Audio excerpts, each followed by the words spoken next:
A mechanic signs off a landing gear that looks brand new.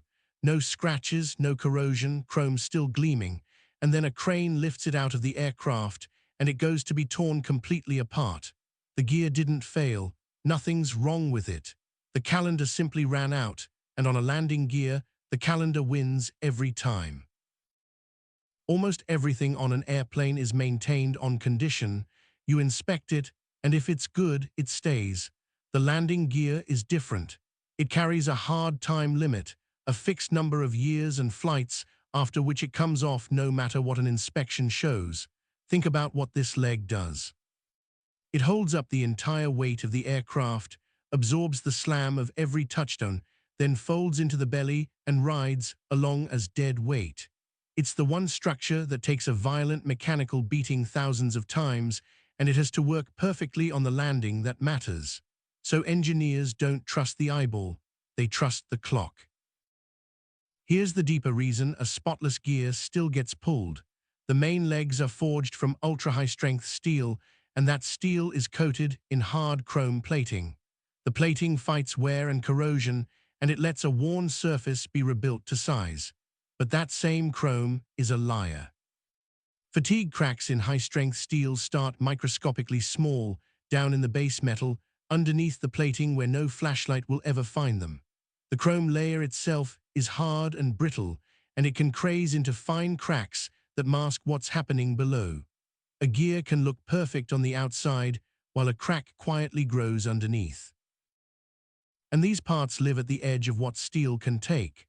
Landing gear is deliberately made from some of the strongest steel in the entire airplane because designers need enormous strength packed into a small, light package. The trade for that strength is brittleness. Ultra-high-strength steel has very little tolerance for a crack.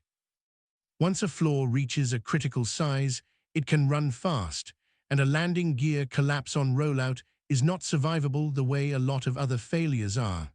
That's the risk the overhaul clock is built to stay ahead of. Now scale that up to the biggest gear in service on the Airbus A380. 22 wheels carry it, spread across the nose gear, the body gear, and the wing gear. At takeoff, that structure holds around 570 tons. Slowing all of it down falls to 16 Honeywell Carbenix brake units, built from carbon that shrugs off heat, which would wreck ordinary steel brakes. And the tires. A single A380 main tire runs north of $5,000, more than plenty of used cars on the road, and there are 22 wheels wanting fresh rubber.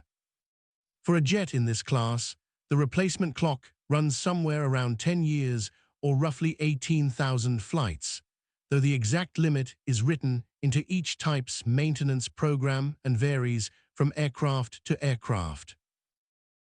When the clock does run out, overhaul means the gear is stripped to bare metal. Every bushing, pin, and bearing comes out. The chrome plating is chemically removed so inspectors can see the steel it was hiding. Then comes NDT, non-destructive testing, which is any inspection that finds hidden flaws without cutting the part open. On steel gear, that usually means magnetic particle inspection. The part is magnetized and dusted with fine iron particles, and the particles gather along any crack, drawing the flaw as a bright line. Fluorescent dyes and eddy currents catch what magnetism misses. Only after every surface passes does the part move on. Then the whole thing is rebuilt from that bare steel back up. Worn dimensions are restored with fresh chrome plating, ground back to exact size. New bushings and bearings go in. Seals, fasteners, and life-limited pins are replaced outright, never reused. Every step is measured, recorded, and signed against the manufacturer's overhaul manual, because a landing gear leg is a structural part, and there's no room to guess.